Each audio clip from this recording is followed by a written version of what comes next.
की रूपरेखा और वर्ष 2047 तक विकसित भारत की दिशा में किए जा रहे प्रयासों पर विस्तृत चर्चा होगी। प्रधानमंत्री नरेंद्र मोदी आज वीडियो कॉन्फ्रेंसिंग के जरिए भारतीय अंतरिक्ष स्टार्टअप स्काई रूट के इन्फिनिटी कैंपस का उद्घाटन करेंगे। स्काई रूट के पहले ऑर्बिटल रॉकेट विक्रम-1 का भी अनावरण करेंगे। विक्रम-1 उपग्रहों को कक्षा में प्रक्षेपित करने में सक्षम है। इस अत्याधुनिक सुविधा में बहु प्रक्षेपण वाहनों के डिजाइन, विकास, एकीकरण और परीक्षण के लिए लगभग 2 लाख वर्ग फुट का कार्यक्षेत्र होगा, जिसमें हर महीने एक कक्षीय रॉकेट बनाने की क्षमता होगी। स्काई रूट भारत की अग्रणी निजी अंतरिक्ष कंपनी है, जिसकी स्थापना पवन चंदना और भरत ढाका ने की है, जो भारतीय प्रौद्योगिकी संस्थानों के पूर्व छात्र और इसरो के पूर्व वैज्ञानिक है और अब उद्यमी बन गए हैं। नवंबर 2022 में स्काई रूट ने अपना सब ऑर्बिटल रॉकेट विक्रम-S लॉन्च किया, जिससे वह अंतरिक्ष में रॉकेट लॉन्च करने वाली पहली भारतीय निजी कंपनी बन गई। निजी अंतरिक्ष उद्यमों का तेजी से उदय पिछले कुछ वर्षों में सरकार द्वारा किए गए परिवर्तनकारी सुधारों की सफलता का प्रमाण है, जिससे एक आत्मविश्वासी और सक्षम वैश्विक अंतरिक्ष शक्ति के रूप में भारत का नेतृत्व मजबूत हुआ है। रुक करते पश्चिम बंगाल का, यहां एसआईआर की प्रक्रिया चल रही है। राज्य सीईओ कार्यालय सूत्रों के अनुसार अब तक 6 करोड़ एन्यूमरेशन फॉर्म का डिजिटलीकरण हो चुका है। इनमें से 2002 की मतदाता सूची के साथ 26 लाख मतदाताओं का लिंकेज नहीं पाया गया है। इन 26 लाख में 4 category dead, absents, shifted and fake. कई मामलों में यह देखा गया है कि भले ही 2002 की मतदाता सूची में नाम ऑनलाइन उपलब्ध ना हो, संबंधित व्यक्ति ने ऑफलाइन फॉर्म भरकर जमा कर दिया है। इस मामले में आयोग ने सूचित किया है कि 2002 की सूची की जो हार्ड कॉपी उपलब्ध है, उसके साथ ऑफलाइन भरे गए फॉर्म का मिलान किया जाएगा और ऐसे मतदाताओं के मामलों में ईआरओ इस मामले की जांच करेंगे। राज्य में निर्वाचन सदन द्वारा नियुक्त सचिव स्तर के 3 अधिकारी एसआईआर प्रक्रिया की देखरेख करेंगे। एसआईआर प्रक्रिया समाप्त होने तक वो राज्य में ही रहेंगे।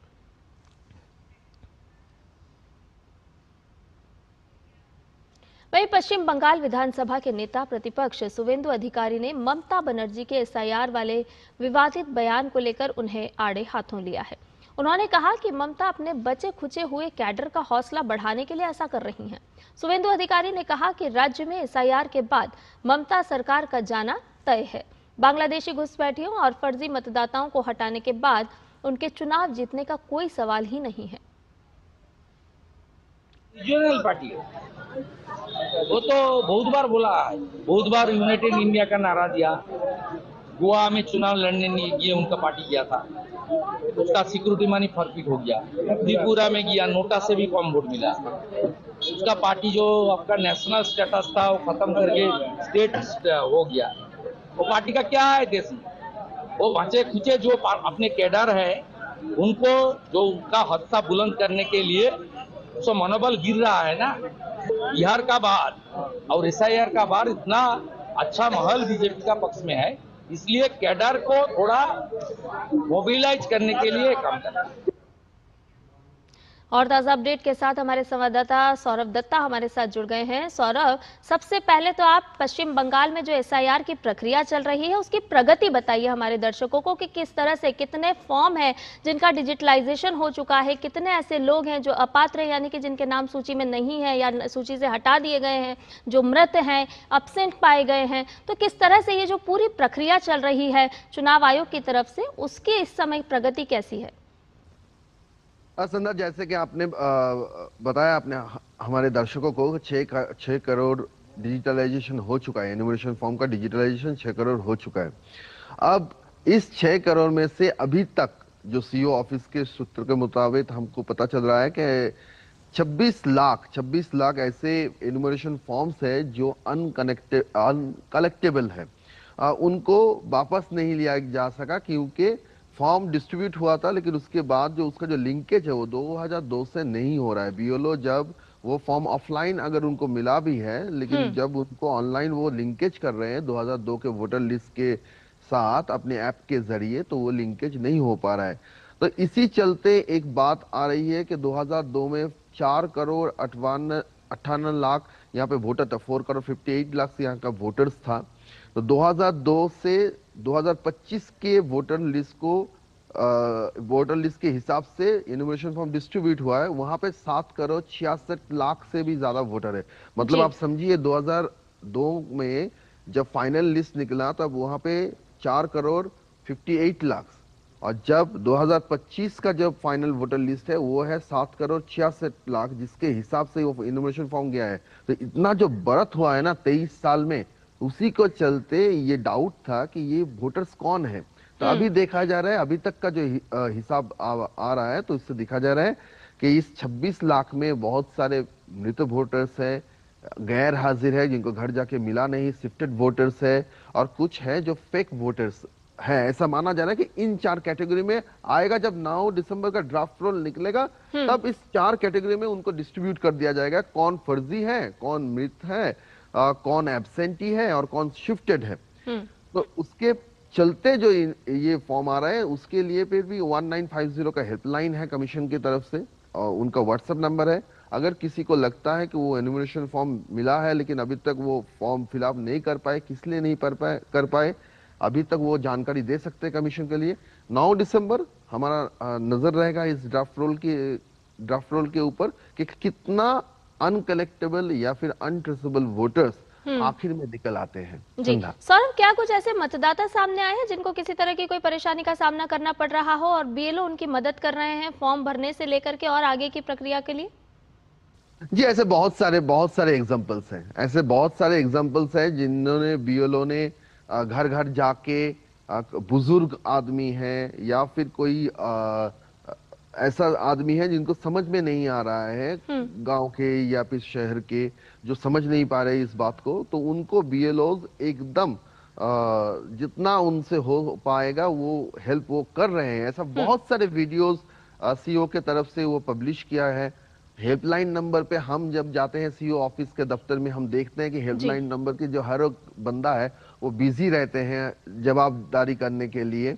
और एक तस्वीर जो लेटेस्ट आया है वो है कि ये जो ममता बनर्जी, सीएम ममता बनर्जी हर बार कहती है ना कि कमीशन मानविक नहीं है। हाँ। तो कल एक वीडियो कमीशन की तरफ से पब्लिश किया गया कि जिसमें दिखाया गया कि बीएलओ का जो माता जी है वो बीमार पड़ गई, वो हॉस्पिटल में है, तो ईआरओ ने खुद जाके बीएलओ को हेल्प किया। कमीशन की रिप्रेजेंटेटिव से ये आश्वासन दिया कि आपको कोई भी अगर आपको हेल्प चाहिए तो कमीशन आपके पास है। तो ये एग्जाम्पल भी सेट कर रहे हैं बंगाल के निर्वाचन कमीशन के जो कार्यालय है। बिल्कुल सौरभ, कमीशन आपके साथ है और उसके साथ साथ जिस तरह से ये एसआईआर की प्रक्रिया आगे बढ़ रही है वो साफ तौर पर एक पारदर्शिता भी दिखा रही है, लेकिन ऐसे में इसको पूरी तरह से एक राजनीतिक रंग देने का भी काम किया जा रहा है। ममता सरकार और ममता बनर्जी लगातार इस पूरी प्रक्रिया को कहीं ना कहीं रोकने के लिए, बाधा उत्पन्न करने के लिए हर रोज हम लगातार देख रहे हैं, कभी चिट्ठी लिखी जाती है, कभी कुछ किया जाता है, कभी प्रदर्शन किया जाता है, तो हर रोज कुछ ना कुछ इसको राजनीतिक रंग देने का काम किया जा रहा है ताकि ये प्रक्रिया किसी भी तरह से रोक दी जाए। संता देखिए 22 दिन हो चुका है इस एसआईआर को प्रोसेस को लेकर, और 22 दिनों में जब तक जैसे जैसे ये प्रोसेस बढ़ा है, तो ममता बनर्जी, सीएम ममता बनर्जी हो, फिर उनका जो भतीजा है अभिषेक बनर्जी हो, जो ऑर्गेनाइजेशनल चीफ भी है, उनके तरफ से जो बयानबाजी हो रहा है वो बयानबाजी आम, अगर आप सीधी तौर से देखेंगे तो उसको लगेगा कि वो एसआईआर के विरोध में है, ऐसा ही पब्लिक को वो आभास होगा। लेकिन अगर आप अलग से देखेंगे और खूब माइन्यूटली अगर फॉलो करेंगे तो ये सीएम ममता बनर्जी जो एसआईआर के विरोध में कहते हैं कि एसआईआर को रद्द कर दो, क्यों 3 साल का काम 1 महीने में होगा, 2 महीने में होगा, इसके चलते बीएलओ को बीमार को लेके वो मुद्दा बना रही है। लेकिन ये बात भी है कि वो खुद पब्लिक रैली में कह रही है कि मैं अभी तक फॉर्म नहीं फिलअप किया, लेकिन आप फॉर्म फिलअप कीजिए। अभिषेक बनर्जी जो एसआईआर के विरोध में है, जो चुनाव आयोग के 5 सवाल किए हुए हैं, उनके हिसाब से जो 5 सवाल है चुनाव आयोग के पास, लेकिन यही टीएमसी चुनाव आयोग से बात करने के लिए लेटर लिखती है। चुनाव आयोग जब उसको मंजूरी देता है तब वो फिर उसको मुद्दा बना के कहते हैं हमने मांगे थे 10, आपने दिए 5, क्यों दिए। ये सब जो मुद्दे हैं, ये सब जो रेटोरिक्स है, नैरेटिव्स है, ये समझा जा रहा है कि जो उनके वोटर्स है उनको वो, और जो उनके पार्टी कैडर्स हैं उनको ये हौसला देने के लिए वो एसआईआर के खिलाफ है और यहाँ पे ऑपोजिशन का फेस है, बीजेपी का ऑपोजिशन का फेस है, ये जताने के लिए जो बोलना है वो बोल रहे हैं पॉलिटिकल राजनीति के मैदान में। लेकिन अगर आप देखें तो वो इसको पूरी तरह से इसको कहीं से भी, ये उनको भी पता है कि उनको कोऑपरेशन करना है, अगर नहीं करेंगे तो उसका जो नतीजा आएगा वो उनके हित में नहीं होगा, तो वो भी चल रहा है। जी, तो एक तरफ एसआईआर की प्रक्रिया जहां आगे बढ़ रही है चुनाव आयोग के माध्यम से, तो वहीं से राजनीतिक रूप भी देने का पूरा प्रयास किया जा रहा है। हालांकि एसआईआर की प्रक्रिया लगातार आगे बढ़ती जा रही है। बहुत बहुत शुक्रिया सौरभ, तमाम अपडेट हमसे साझा करने के लिए।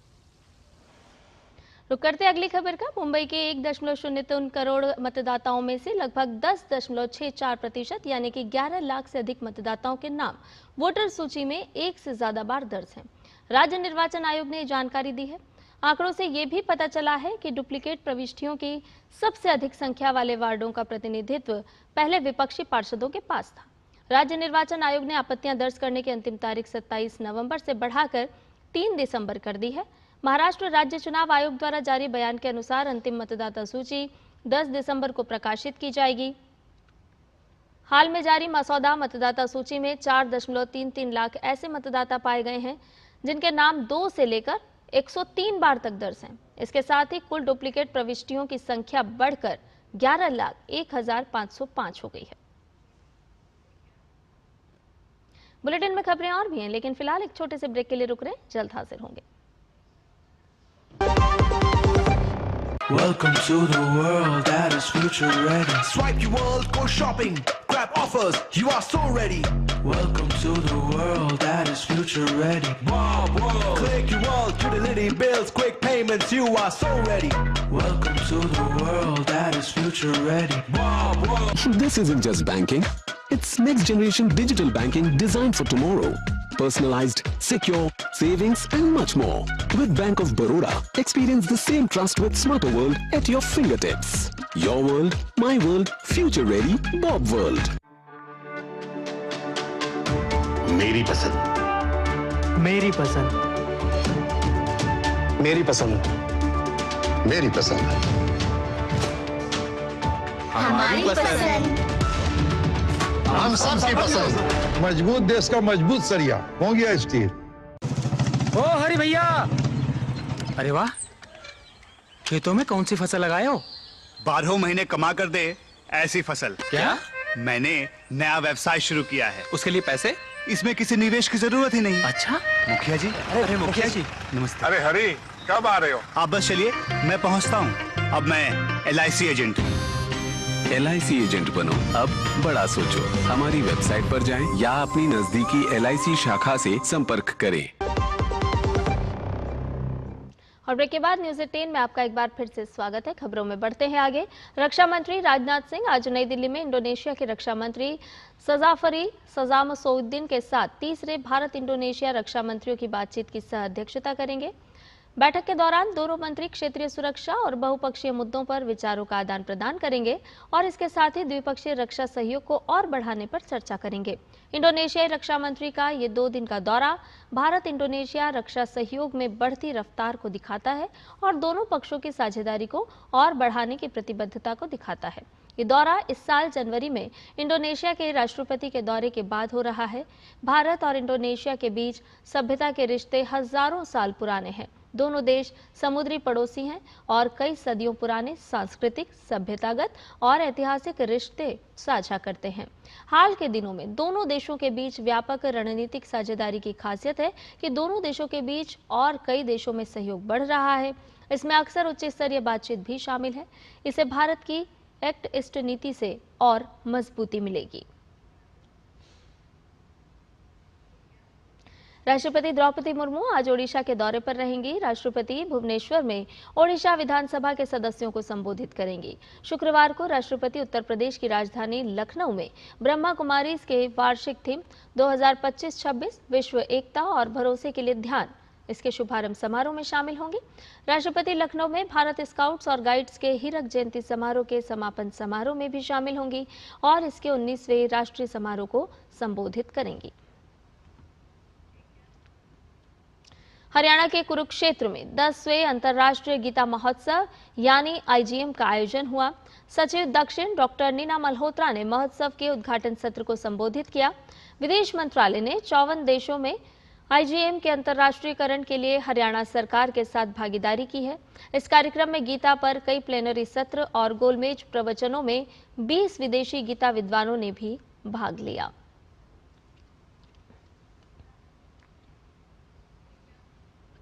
रुक करते हैं छत्तीसगढ़ का। यहां नक्सल प्रभावित बीजापुर जिले में कुल 41 माओवादी कैडरों ने हथियार डाल दिए हैं और समाज की मुख्य धारा में लौटने का फैसला किया है। इन पर कुल 1 करोड़ 19 लाख रुपए का इनाम था। आत्मसमर्पण करने वालों में 12 महिलाएं और 29 पुरुष शामिल हैं। आत्मसमर्पण करने वालों में कई बड़े नाम भी शामिल हैं। पुलिस के मुताबिक ये सफलता छत्तीसगढ़ सरकार की पूना मार्गेम पुनर्वास से पुनर्जीवन नीति योजना का नतीजा है। सुरक्षा बलों के लगातार दबाव, स्थानीय लोगों का सहयोग और परिवार वालों की अपील ने इन कैडरों को हथियार छोड़ने के लिए मजबूर किया है। माओवादियों ने DIG CRPF और SP बीजापुर के समक्ष आत्मसमर्पण किया। और आइए बात करते हैं मौसम की। पहाड़ी राज्य जम्मू कश्मीर में ठंड बढ़ रही है। श्रीनगर में गुलमर्ग से भी ज्यादा ठंडक महसूस की जा रही है। जम्मू में न्यूनतम तापमान 8.8 डिग्री सेल्सियस तक गिर गया है। ठंड से बचने के लिए लोग अलाव का इस्तेमाल करते नजर आ रहे हैं। मौसम विभाग के अनुसार दिसंबर के मध्य तक बर्फबारी की संभावना है और अगले कुछ दिनों में कोहरा छाने, इसके साथ ही तापमान में और गिरावट आने की भी संभावना है, जिससे ठंड बढ़ने के आसार हैं। वहीं तमिलनाडु के थूथुकुडी में पिछले 3 दिनों से लगातार बारिश के कारण कुछ इलाकों में जल भराव हो गया है। दक्षिण पश्चिम बंगाल की खाड़ी में बने निम्न दबाव की वजह से तमिलनाडु के कई हिस्सों में बारिश का दौर देखा गया। इससे निचले इलाकों में पानी भर गया है, कृषि भूमि जलमग्न हो गई है और फसलों को भारी नुकसान हुआ है। आइए अंतर्राष्ट्रीय फिल्म फेस्टिवल की बात करते हैं। 56वें भारतीय अंतर्राष्ट्रीय फिल्म महोत्सव में आज का दिन मास्टर क्लास और स्टार इंटरैक्शन से भरपूर है। दिन की शुरुआत होगी नॉर्थ ईस्ट सिनेमा पर विशेष मास्टर क्लास से, जिसमें रीमा बोरा, महर्षि तुहिन कश्यप, हावबाम पावम कुमार और डोमिनिक संगमा अपनी सिनेमाई यात्रा और अनुभव साझा करेंगे। इसके बाद दिग्गज निर्देशक रमेश सिप्पी अपनी कालजयी फिल्म शोले के सृजन पर एक अनूठा सेशन लेंगे। दोपहर से शाम तक दर्शकों के लिए खास इंटरैक्शन लाइंड अप है। सुपरस्टार नागार्जुन, अभिनेता आमिर खान और निर्देशक राकेश ओम प्रकाश मेहरा अपने विचार और फिल्मी दृष्टिकोण के साथ स्टेज पर होंगे। तो वहीं आज महोत्सव के रेड कारपेट पर एक के बाद एक शानदार प्रस्तुतियां देखने को मिलेंगी।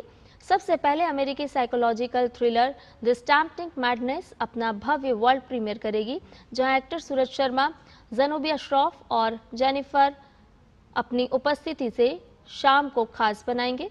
इसके बाद डॉक्टर कॉथनीस क्लामर कहानी का रेड कार्पेट आयोजित होगा, जिसमें डॉक्टर किरण शांताराम शिरकत करते दिखाई देंगे। और शाम का आकर्षण बनेगा रात अकेली है द बंसल मर्डर्स का रेड कार्पेट, जहां हनी त्रेहान, नवाजुद्दीन सिद्दीकी, चित्रांगदा सिंह, रजत कपूर, रेवाती और दीप्ति नवल समेत अन्य कलाकार शामिल होने वाले हैं। कुल मिलाकर आज का दिन सिनेमा प्रेमियों के लिए ग्लैमर, कहानी और स्टार पावर से भरपूर रहने वाला है।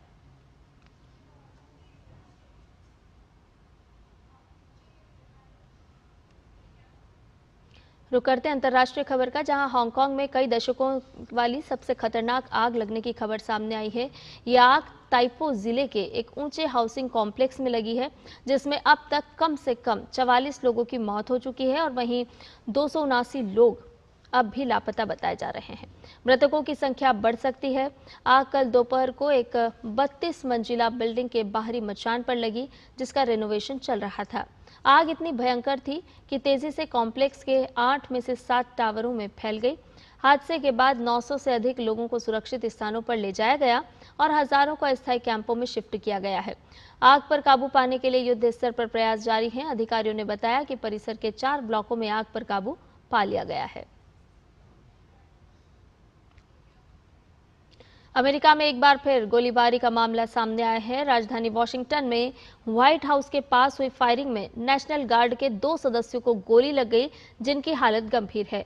Homeland security secretary Kristi Noem ने एक सोशल मीडिया पोस्ट में कहा कि गार्ड के 2 सदस्यों को गोली लगी है और उनका महकमा स्थानीय पुलिस के साथ मिलकर और जानकारी इकट्ठा कर रहा है। वॉशिंगटन पुलिस के अनुसार व्हाइट हाउस से एक ब्लॉक दूर हुई गोलीबारी के बाद एक संदिग्ध को हिरासत में लिया गया है और पूरे इलाके को घेर लिया गया है।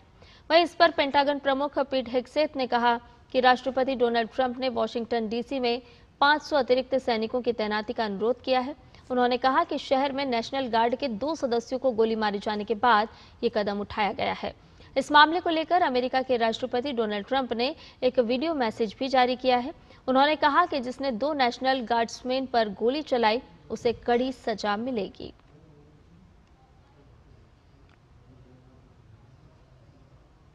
This heinous assault was an act of evil, an act of hatred, and an act of terror. It was a crime against our entire nation. It was a crime against humanity. As President of the United States, I am determined to ensure that the animal who perpetrated this atrocity pays the steepest possible price.